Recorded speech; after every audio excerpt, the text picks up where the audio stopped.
Greetings, my dear viewer. This is a channel about marital infidelity and about the consequences if one spouse starts to cheat on the other. If you, as well as I do, support true family values and condemn cheating, then subscribe to the channel and give this video a like. Let's get started. It all started with a phone call. It was an ordinary Friday evening and I was standing in the kitchen stirring spaghetti when the phone rang. It was Nicholas. "Hey, Charles," he said, his voice hesitant, like there was something he wasn't quite saying. "You got a minute?" I leaned in, sensing something off. "Yeah, what's up?" There was a pause, then he sighed. "I ran into Ruby today. She was with someone." My heart skipped a beat. "What do you mean? Where?" My pulse quickened. "At the coffee shop downtown," he said quietly. I wasn't going to mention it, but Charles, they were holding hands. I stood frozen, the pasta on the stove now irrelevant. Holding hands? Ruby's supposed to be at work. Nicholas hesitated, like he wasn't sure how much to say. "I thought you should know," he said, almost apologetically. "I hope I'm wrong, but I don't think I am." The call ended abruptly. I was left standing there, staring at the steam rising from the pot, feeling completely numb. That night I couldn't ignore it. I had to ask Ruby. "Hey," I said, trying to sound casual, leaning against the doorframe. "How was work today?" She didn't look up from her phone. Busy, like always. I took a breath, then asked, "Did you go anywhere after?" Her eyes shot up, narrowing. "Why are you asking?" "No reason," I replied quickly, but the lie didn't sit well with me. "Just curious." She didn't let it go. "No, I came straight home." "Why?" I watched her face carefully, unsure if I should press further. But there was something in her tone that made me hesitate. "Okay," I muttered, stepping away and retreating to the kitchen, the weight of doubt settling over me. The following days felt different. Ruby seemed distant, distracted, leaving for work earlier and coming back later. She spent more time on her phone, barely engaging with me. One evening we sat together in silence while she scrolled through Instagram. That was when I couldn't take it any longer. "Ruby," I said, my frustration creeping in. "What's going on with you?" She glanced up, defensive. "What do you mean?"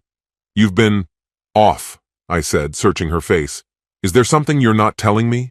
She sighed and set down her phone. "Charles, you're being paranoid. Work's just stressing me out."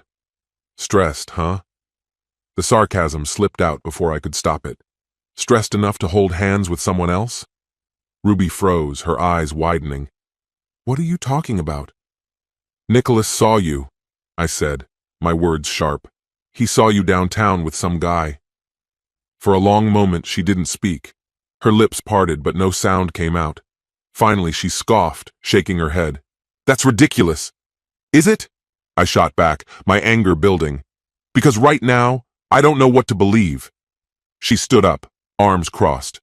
"Charles, I don't need to defend myself against some baseless accusation.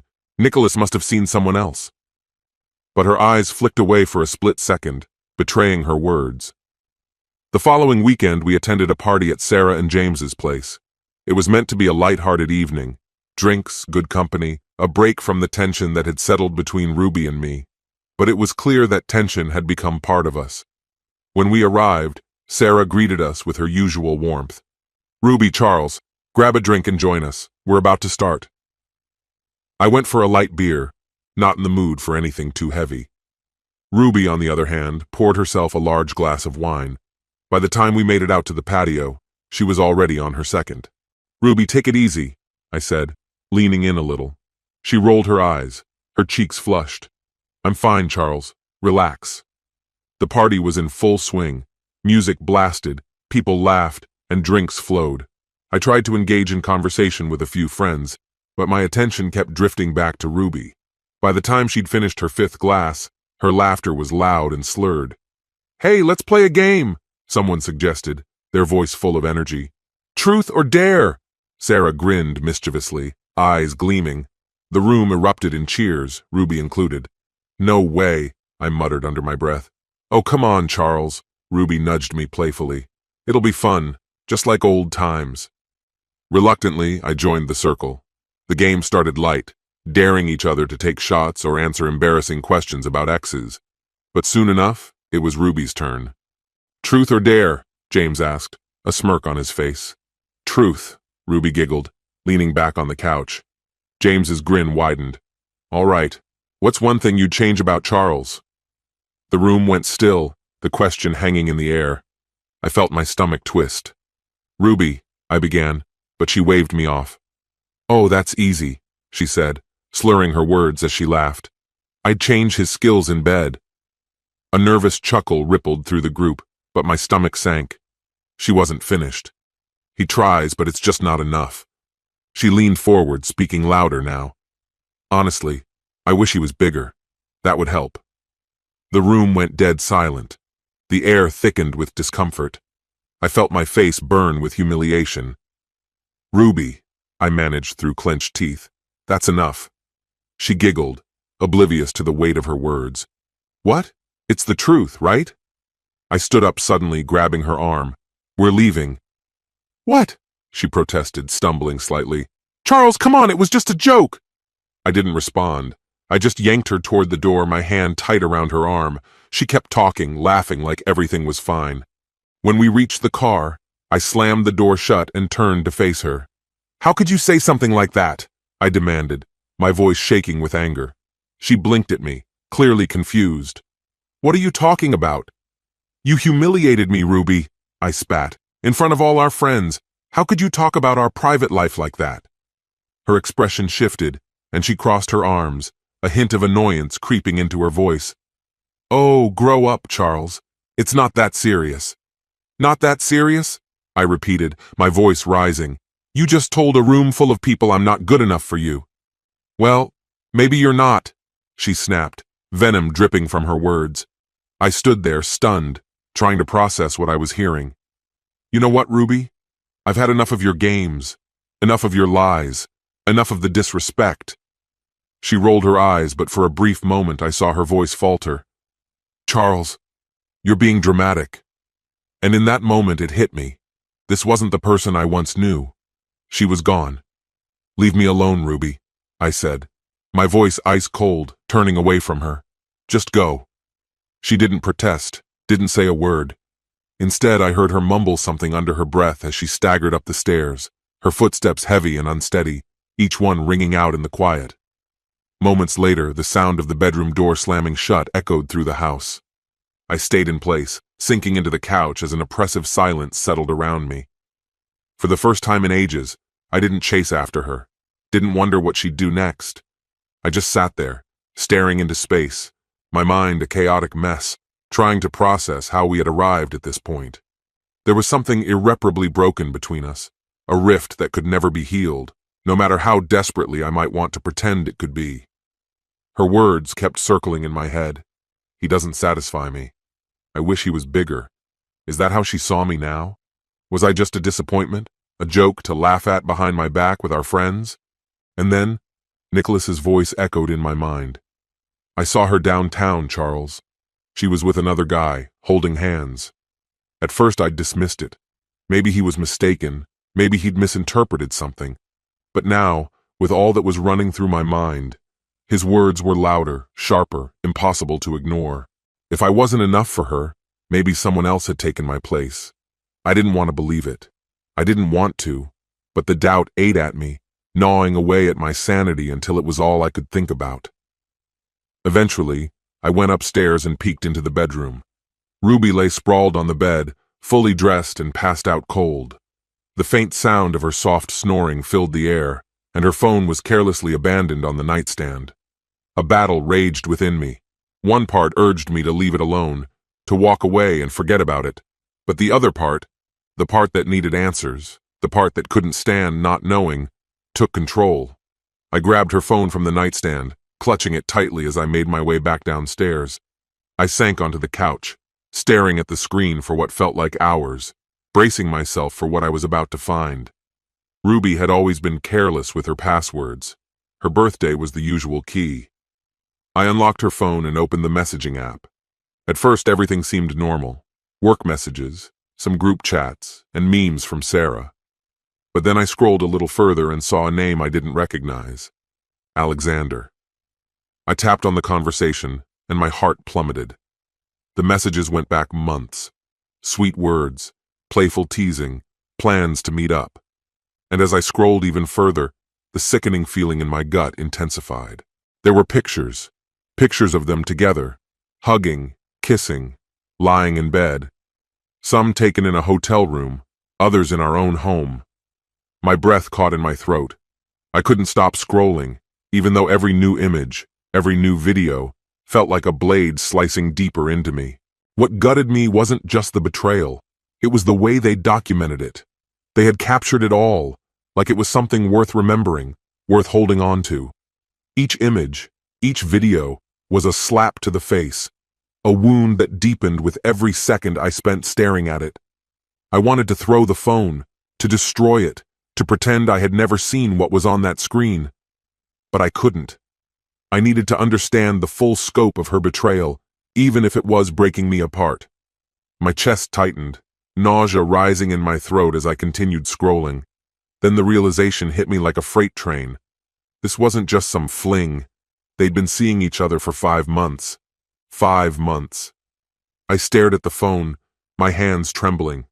With shaky resolve, I forwarded the photos and videos to my own phone. I needed the proof, not just to understand what had happened, but because I couldn't confront her without it. Afterward, I deleted everything. Every trace of the messages, every piece of evidence was wiped from her phone. I placed it back on the nightstand, exactly where I had found it, and quietly left the room. That night, I couldn't sleep. I lay awake on the couch, staring at the ceiling, consumed by a storm of anger, heartbreak, and disbelief. 5 months. I had been living a lie. Every laugh, every kiss, every moment we had shared. It had all been an illusion. My marriage was over. I knew that now. There was no coming back from this. The next morning, I didn't wait for Ruby to wake up. I left the house early, driving straight to a lawyer's office. If my marriage was truly over, I had to act quickly to protect myself. I showed him the evidence, and he nodded grimly. We could start the divorce process immediately. When I returned home, Ruby was up, going about her usual routine, like nothing had changed. But everything had changed for me. Inside, it felt as though my entire world had crumbled. The tension between us was thick enough to cut with a knife, but she didn't seem to notice. She hummed softly in the kitchen as she made breakfast, unaware that everything she thought she knew was about to unravel. Finally, I couldn't hold it in any longer. My voice was tight, controlled, but filled with fury. "Ruby, we need to talk." She looked up, her brow furrowing. "About what?" I took a deep breath. Here it was. "I know about Alexander." Her eyes widened.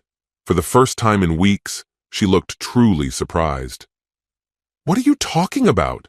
she stammered, setting the spatula down. "Don't play games with me," I said, my voice sharp. I pulled my phone from my pocket and showed her the photos and videos. She froze, her face draining of color as she took in the evidence of her betrayal.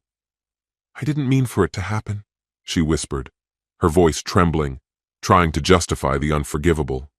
"You didn't mean for it to happen?" I seethed. "How could you not? You chose this. For 5 months, you've been lying to me." Tears welled in her eyes, but she struggled to find the words. I was confused. I wasn't happy. I needed someone to understand me." "You needed someone to touch you," I snapped, the words sharp and bitter. "And you let him record it." She winced, her eyes pleading. "This wasn't a mistake. This was a choice," I added, my voice colder than I'd ever heard it. Her face twisted in regret, but it wasn't enough. "I'm sorry, but I wasn't satisfied in bed. I needed more. I needed excitement again," she said, her voice breaking. "You needed excitement?" I laughed bitterly. "What about me, Ruby? What about the man you promised to love?" "I never wanted to hurt you," she whispered. "Well, you did," I said, shaking my head in disbelief. "You humiliated me, Ruby, in front of our friends. And now this? How could you?" "I'm sorry, Charles. I never meant for it to go this far." "I'm done," I said, my voice as cold as the grave. "I've already filed for divorce. It's over." Her eyes widened, panic creeping into them. "What? You're serious?" I didn't answer. There was nothing left to say. I turned and began packing my things. Each item I stuffed into my bag felt like a part of my life I was leaving behind. This house, once a home, was now just an empty shell of what it had been. I left, driving straight to a hotel. When I arrived, I took a deep breath. I sent the photos and videos to our closest friends and family, not out of malice, but because they deserved to know the truth. The responses were mixed. Some reached out with sympathy, others were shocked, and a few sided with Ruby. But it didn't matter. I had done what I needed to do. Ruby moved out soon after. She didn't fight for the house, didn't contest anything, didn't try to salvage what was left. Perhaps she knew it was over before I did. The divorce was finalized, and I began the slow process of rebuilding my life. I didn't know what the future held, but I knew one thing for sure. I would never let anyone treat me like that again. I wasn't broken. I was free. My friend, and this is the end of the story. If you liked this story, then put your royal like and subscribe to the channel. May the force be with you. Greetings, my dear viewer. This is a channel about marital infidelity and about the consequences if one spouse starts to cheat on the other. If you, as well as I do, support true family values and condemn cheating, then subscribe to the channel and give this video a like. Let's get started. She looked me dead in the eyes and said it without hesitation. "I'm the only one keeping this relationship alive." Her voice was steady, absolute, like she was stating some universal truth. The words hit me hard, but I didn't react. I just stared back, waiting for her to explain, to list all the ways she thought she'd been holding us together while I supposedly contributed nothing. But she didn't add anything. Instead, she crossed her arms, exhaled sharply, and gave me a look that screamed she expected an apology. I didn't offer one. Something inside me shifted at that moment. If she truly believed she was the only one putting in the effort, maybe it was time for her to experience what alone really felt like. So I stopped trying.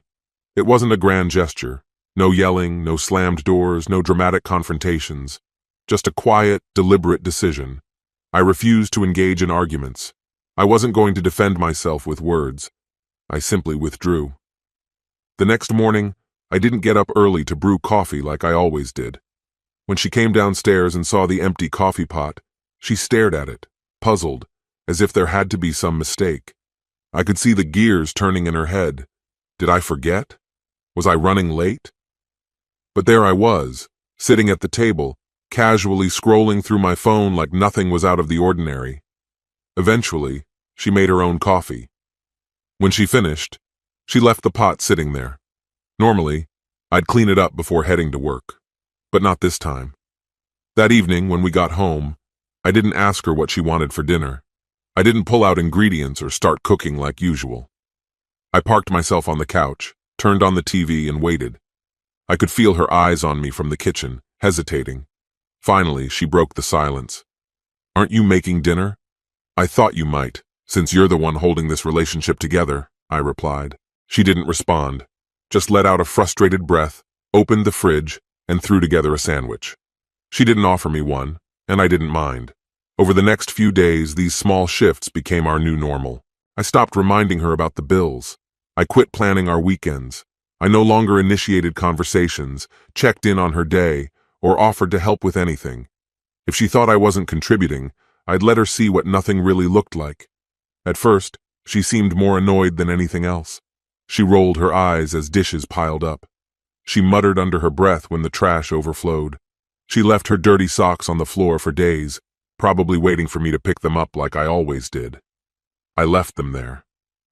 But eventually, her irritation began to shift into something else. She started staying late at work, as if coming home later would somehow erase the growing mess. She asked vague, leading questions, fishing for an argument to drag me back into my old habits. But I stayed calm, unbothered. And that's when it became clear. The weight she claimed to bear had never been solely on her shoulders. At first, she acted like nothing was different. She moved through the house as if everything was normal, maybe thinking I was just in a mood and would snap out of it soon enough. But I had no plans of returning to the way things were. The small, invisible tasks I used to handle began to stack up. She was used to walking into a clean kitchen. That had always been my doing. I'd wash the dishes after dinner, wipe down the counters, make sure everything was in order for the next day. Now dirty plates cluttered the sink, coffee stains marred the counters, and the trash bin was overflowing. She let it sit, probably thinking I'd give in. I didn't. By the second day, I saw her wince when she walked into the kitchen. By the third, she gave in and washed the dishes herself. I watched her scrub at a pan, frustration written all over her face, but she didn't say a word. Then came the bills. I had always managed them, ensuring they were paid on time, tracking due dates, keeping our budget in check. I wasn't about to let anything lapse, but I wasn't going to remind her either. So I waited. A week later, she got her first reminder email from the electric company. I noticed her reading it on her phone, her eyebrows knitting together. She closed the app quickly, probably hoping I hadn't seen it. She paid the bill that night. She never thanked me for handling it before, and she didn't complain now that it was on her plate. But I could tell this wasn't unfolding the way she had expected. I saw it in the way she sighed more often, rubbed her temples after work, and sat on the couch scrolling through her phone as if searching for an escape. And still, I said nothing. One night, she brought home takeout. Cooking had been another thing I did. Not every night, but often enough. If she was tired, I'd step up. If we were both exhausted, I'd order food without her even asking. Now, if she didn't handle dinner, there wasn't any. She set the takeout bags on the table and glanced at me. I didn't know what you wanted. I shrugged. That's fine. She hesitated. It was a brief moment, but I could see the wheels turning in her mind. Normally, I'd have thanked her, showed some appreciation for the gesture. Instead, I let the silence stretch between us. That night, she went to bed earlier than usual. I heard her tossing and turning, maybe waiting for me to ask what was wrong, maybe realizing something she hadn't before. Either way, I wasn't going to be the one to break the silence. She started talking less. It began subtly. The usual midday texts asking if I needed anything, little updates about her day, became rare. I didn't mention it. When we were home together, she stopped initiating conversations. Instead, she buried herself in her phone, watched TV, or kept busy in the kitchen. The tension between us hung in the air like an uninvited guest. It wasn't an angry silence, nor was it filled with resentment or hostility. It was something else, confusion. I could see it in her. She didn't know how to navigate the emptiness, the absence of the effort I used to invest in us. For so long, I had been the one to keep things moving, to fill the gaps with conversation, gestures, and plans. Now, with me stepping back, the void was impossible to ignore. She wasn't used to carrying that burden alone. One evening she came home late. She didn't offer an explanation, and I didn't ask. She dropped her bag on the couch, exhaled deeply, and headed straight for the bedroom. I heard the shower running, longer than usual. When she finally emerged, she sat on the bed, staring at the floor. Then, in a voice so soft I almost missed it, she asked, "Are you mad at me?" I looked up from my book. "No." She nodded, but I could see the doubt in her eyes. "You've been different." I could have laid it all out right then, explained how I'd spent years handling the things she never noticed, quietly balancing our lives while she assumed she was doing all the heavy lifting. But I wanted her to feel it. So instead I said, "Just giving you space to carry things." She didn't reply, but I saw the flicker of realization in her expression. She was thinking about it. A few days later, I noticed the first real crack. She had always prided herself on being independent, but now she was slipping. She forgot to take out the trash, letting it sit for 3 extra days until it overflowed. She misplaced the car keys and spent 20 minutes searching before finally snapping. "You're the one who usually picks up on these things." I, on the other hand, brushed it aside. That evening she burned dinner. It wasn't the end of the world. Everyone makes mistakes. But instead of laughing it off or suggesting we just order something, she stared at the pan like she might throw it across the room. I waited. After a moment, she exhaled deeply, her shoulders slumping. "I don't get it," she whispered. "Get what?" I asked. She hesitated, then shook her head. Never mind. But I knew it wasn't just about a ruined meal. It was starting to hit her, not just the growing list of chores, but the absence of something she'd always counted on. The quiet support, the small, unseen efforts, the constant presence I'd provided without ever needing recognition. Now, it was her turn to figure out how to handle it all. She began waking up more exhausted than usual, not just the typical morning fog, but a deep, bone-level weariness. She hit the snooze button again and again, rubbed her temples before even getting out of bed, and moved sluggishly through her morning routine. I noticed the shadows under her eyes, how she lingered under the hot shower, as if trying to rinse away a weight no one else could see. She was beginning to feel it. One evening, I found her sitting at the kitchen table, staring blankly at a pile of unopened mail, bills and statements she'd never had to think about before. From the couch, I watched her sigh and rub her temples. A few moments later, she picked up her phone and dialed. "Hey," she said, her voice tight. "Quick question. When's the water bill due?" I knew she was calling her mom. She nodded as she listened, scribbling notes on a pad. When the call ended, she sat in silence, tapping her fingers on the table before picking up another envelope. She didn't ask me for help. Not yet. But the cracks were starting to show. Later that night, scrolling through her phone, she suddenly blurted out, "Did we always order this much takeout?" I glanced at the stack of containers on the counter. I used to cook. She frowned, staring at the empty boxes like they were clues in a mystery she was just beginning to solve. I guess I never realized how often. I stayed quiet. The next day she tried to cook. I could hear her in the kitchen, opening and closing cabinets, checking the fridge, shifting things around. Then, silence. A long one. Finally she called out, "Hey, do we have—" But she stopped herself. I waited. "Forget it," she sighed. I heard the fridge door close, followed by the familiar ding of a takeout app notification. She was struggling. A week later, I came home to find her on the couch, arms crossed, jaw tight. She had that look, the one that meant she was wrestling with something she didn't want to admit. "I'm exhausted," she muttered. I sat across from her, silent. She tapped her fingers on the armrest, staring at the floor. Then finally, she met my gaze. "How did you do all of this without complaining?" I let her question hang in the air before answering. "I thought you were carrying it all alone." She had no reply, but I could see it now. The weight of everything settling on her. The realization dawning. She had never been the only one holding things together. But now, for the first time, she was learning what it felt like to try. The arguments stopped. No more complaints about the mess, the bills, or the silence between us. Something had shifted. The frustration she wore like armor had been replaced by something quieter, heavier. One evening I found her in the kitchen, staring at a sink full of dirty dishes. She didn't sigh or roll her eyes. She just stood there, still, as if trying to process something she couldn't quite name. Then, without a word, she turned on the faucet and began to wash. She wasn't just upset anymore.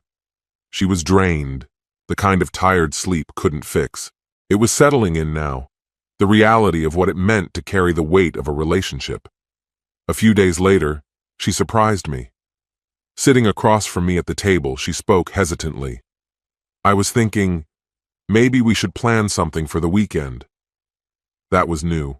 She'd always been the one waiting for me to make plans, the one who'd sigh and say, "I guess we're staying in again," if I didn't take the lead. But now she was reaching out, making the effort. I leaned back in my chair. "Like what?" "I don't know," she admitted. "But we should do something, right?" I nodded but didn't take over. I wanted to see what she'd do. She pulled out her phone and started browsing. I could tell this was unfamiliar territory, planning, thinking ahead. After a while, she set her phone down. "Maybe we could try that new restaurant," she suggested. I shrugged. "If you make the reservation, sure." She hesitated. That had always been my role, handling the details, making sure things happened. But she didn't pass it back to me. She picked up her phone and made the reservation herself. She was trying now. But the real question was, did it even matter anymore? Because somewhere along the way, my perspective had shifted. I'd spent so much time proving a point, showing her what it meant to carry everything, that I hadn't stopped to ask myself a more important question. Did I still want to carry this relationship? Now that she finally saw the effort I'd put in all along, something in me had changed, and I wasn't sure if it was something we could come back from. The restaurant was quiet. Soft lighting, low voices, the gentle clinking of cutlery against plates. She had chosen the place. She had made the reservation. And now, she sat across from me, hands folded on the table, watching me like she was bracing for something. "I'm sorry," she said. The words hung between us. I set down my fork and met her gaze. "For what?" "For not realizing sooner," she confessed, her voice softer than I remembered.